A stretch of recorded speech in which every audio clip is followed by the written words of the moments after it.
10 minute में 50 खबरें।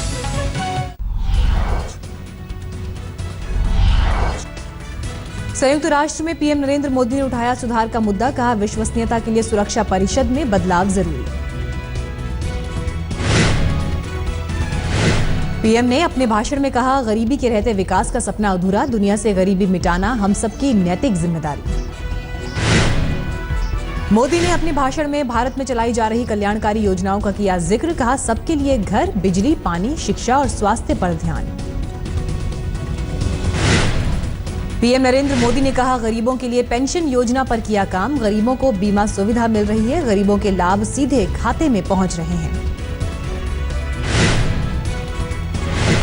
मोदी ने कहा, महिला सशक्तिकरण हमारे विकास कार्यक्रमों का एक महत्वपूर्ण अंग, हमने बेटी बचाओ बेटी पढ़ाओ को घर घर का मंत्र बनाया। आज प्रधानमंत्री मोदी की न्यूयॉर्क में G4 देशों के साथ बैठक के बाद कैलिफोर्निया के लिए रवाना होंगे पीएम। कैलिफोर्निया में सिलिकॉन वैली में आईटी जगत के दिग्गजों से मिलेंगे मोदी, फेसबुक और गूगल के हेडक्वार्टर्स भी जाएंगे। सिलिकॉन वैली में पीएम फेसबुक के फाउंडर मार्क जुकरबर्ग से करेंगे मुलाकात, गूगल के सीईओ सुंदर पिचाई से भी मिलने का कार्यक्रम।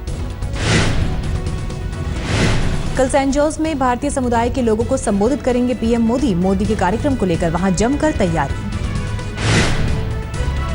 सैन जोस के सेप सेंटर में मोदी का भाषण सुनने के लिए 45,000 लोगों ने किया रजिस्ट्रेशन, लेकिन वहां 18,000 लोगों के ही बैठने की क्षमता। कांग्रेस उपाध्यक्ष राहुल गांधी पर बीजेपी का बड़ा हमला, बीजेपी प्रवक्ता एमजे अकबर ने राहुल को बताया राजनीति का बिगड़ैल बच्चा। एमजे अकबर का बयान, राहुल के पास कोई अनुभव नहीं, कांग्रेस राहुल के नेतृत्व में गैर जिम्मेदार तरीके से व्यवहार कर रही है।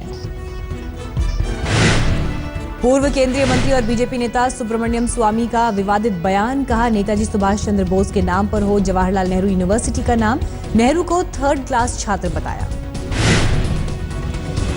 सुब्रमण्यम स्वामी ने कहा, जेएनयू में नक्सली जिहादी और एलटीटीई के समर्थक, जेएनयू के प्रोफेसर्स को बताया नक्सल समर्थक, जेएनयू में एंटी नारकोटिक्स ब्यूरो के साथ बीएसएफ की तैनाती की मांग। नेहरू को लेकर सुब्रमण्यम स्वामी के बयान पर भड़की कांग्रेस, आरपीएन सिंह ने कहा नेहरू का योगदान जनता जानती है। पीएम मोदी को न्योते के विरोध में कांग्रेस नेता जेपी अग्रवाल का रामलीला कमेटी के संरक्षक पद से इस्तीफा, मोदी को बुलाने के खिलाफ थे जेपी अग्रवाल। लोक जनशक्ति पार्टी आज बिहार में उम्मीदवारों की जारी करेगी तीसरी सूची, अब तक 21 उम्मीदवारों के नामों का हो चुका है ऐलान।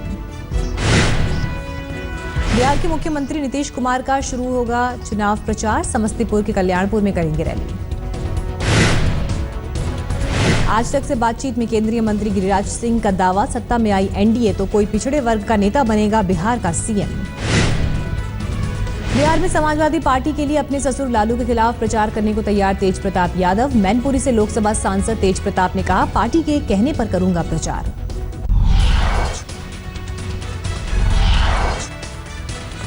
पश्चिम बंगाल के आसनसोल में स्थानीय निकायों के चुनाव से पहले तृणमूल के 6 नेता सस्पेंड, 5 नेता निर्दलीय लड़ रहे थे चुनाव, एक पर पार्टी विरोधी गतिविधि में शामिल होने का आरोप। फेसबुक पर मुलायम के खिलाफ आपत्तिजनक टिप्पणी कर फंसा लखनऊ का एक युवक, कानपुर में एसपी के स्थानीय नेता की शिकायत पर पुलिस ने दर्ज किया मामला। झारखंड में गरीबों के लिए नई योजना की शुरुआत, 1 रुपए में मिलेगा 1 किलो चावल, सीएम रघुवर दास ने योजना को दिखाई हरी झंडी। मुंबई के केईएम अस्पताल में मरीजों पर आफत, शुक्रवार को मारपीट के विरोध में हड़ताल पर गए रेजिडेंट डॉक्टर्स, डेंगू से एक बच्चे की मौत से गुस्साए परिजनों ने डॉक्टर्स की लोहे के रॉड से की थी पिटाई। पंजाब के होशियारपुर में कपिल शर्मा की फिल्म किस किस को प्यार करूं के खिलाफ बजरंग दल का विरोध प्रदर्शन, बजरंग दल ने सिनेमाघरों में नहीं चलने दी फिल्म, बजरंग दल का आरोप एक गाने में भगवान शिव का अपमान।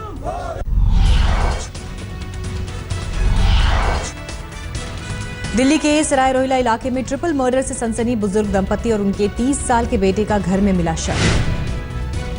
बुजुर्ग दंपति का घर की तीसरी मंजिल पर मिला शव, थोड़ी देर बाद चौथी मंजिल पर बेटी की भी मिली लाश, पुलिस को हत्या के पीछे लूटपाट का शक। दिल्ली के भाटी माइंस इलाके में एक फार्म हाउस के पास खाली जमीन पर बक्से में मिला शव, पुलिस मामले की जांच में जुटी। दिल्ली के अशोकनगर इलाके में 4 साल की मासूम से दुष्कर्म, पड़ोस के रहने वाले नाबालिग पर लगा इल्जाम। खरगोश दिखाने के बहाने बच्ची को अपने घर ले गया था आरोपी। दिल्ली के गांधीनगर में बीती रात चोरों ने एक दुकान में की सेंध मारी। 5 लाख कैश और कपड़े लेकर फरार हुए। सीसीटीवी में कैद हुई पूरी वारदात। दिल्ली के पास फरीदाबाद में 9 साल की मासूम से दरिंदगी, पड़ोस के 5 लड़कों ने किया गैंगरेप। घटना से नाराज लोगों ने एक आरोपी और उसके पिता की जमकर की पिटाई। उत्तराखंड के मसूरी में पश्चिम बंगाल से घूमने गई महिला से गैंगरेप, 20,000 कैश और मोबाइल भी लूटकर फरार हुए आरोपी। आरोपियों का अब तक कोई सुराग नहीं। उत्तराखंड के मसूरी में सड़क हादसे में एक ही परिवार के 4 लोगों की मौत। हादसे में 8 महीने की बच्ची बाल बाल बची। बिहार के दरभंगा मेडिकल कॉलेज अस्पताल में ऑक्सीजन के अभाव में 4 मरीजों ने तोड़ा दम। सभी आईसीयू में थे भर्ती। लापरवाही सामने आने के बाद ड्यूटी पर मौजूद अस्पताल का एक कर्मचारी सस्पेंड।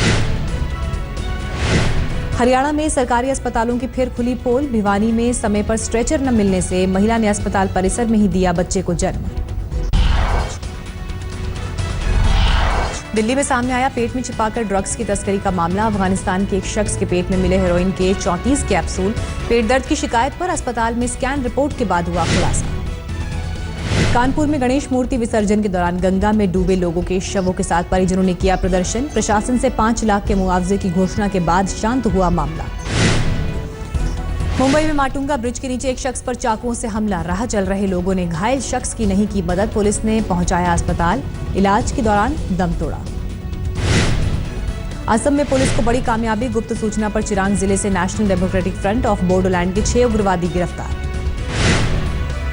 कानपुर में दबंग 3 की फर्जी शूटिंग के नाम पर लोगों को चूना लगाने वाले एक शख्स हुआ गिरफ्तार। आरोपी के पास से अरबाज खान और सोहेल खान की प्रोडक्शन कंपनी का फर्जी आईडी कार्ड भी बरामद। योग गुरु रामदेव का दावा, आधुनिक चिकित्सा पद्धति में डेंगू का इलाज नहीं। भुवनेश्वर पहुंचे रामदेव ने कहा, आयुर्वेद में डेंगू का शर्तिया इलाज। गिलोय, एलोवेरा, अनार और पपीते के पत्ते का जूस लेने से डेंगू से 3 से 5 दिनों में निजात। देश की 1/3 आबादी हाइपरटेंशन की शिकार। 60% लोगों को भी इसका पता नहीं। सीएसआई के सर्वे में हुआ खुलासा। दक्षिण अफ्रीका के खिलाफ सीरीज से पहले टीम इंडिया के डायरेक्टर रवि शास्त्री ने भरी जीत की हुंकार। कहा, बेहतरीन खिलाड़ियों से सजी है टीम इंडिया। सचिन तेंदुलकर ने टीम इंडिया को किया सावधान। कहा, दक्षिण अफ्रीका टीम में कई खतरनाक खिलाड़ी, इमरान ताहिर से बचकर रहना होगा। बीसीसीआई के नए अध्यक्ष को लेकर अटकलों का दौर जारी। सूत्रों के मुताबिक राजीव शुक्ला ने शशांक मनोहर को जताया अपना समर्थन। अजय शिर्के ने शरद पवार से की मुलाकात। सीरिया में जारी गृह युद्ध में सामने आया एक इमेचुअर वीडियो में रिहायशी इलाकों में बमबारी करते दिखाया गया। चीन के हुनान प्रांत में हाईवे पर आपस में भिड़ी 4 गाड़ियां। हादसे में 22 लोगों की मौत, 13 लोग घायल। अमेरिका के साउथ कैरोलिना में रिकॉर्ड बारिश के बाद बाढ़ जैसे हालात। कई जगह सड़कों पर पानी भरने से ट्रैफिक बुरी तरह प्रभावित। अमेरिका समेत कई देशों में शुरू हुई आईफोन 6s और 6s प्लस की बिक्री। फोन खरीदने के लिए एप्पल के स्टोर्स पर कतारों में दिखे लोग। दुनिया की सबसे तेज दौड़ने वाली blood house supersonic car Britain में लॉन्च। 1609 किलोमीटर प्रति घंटे की रफ्तार से दौड़ सकती है कार।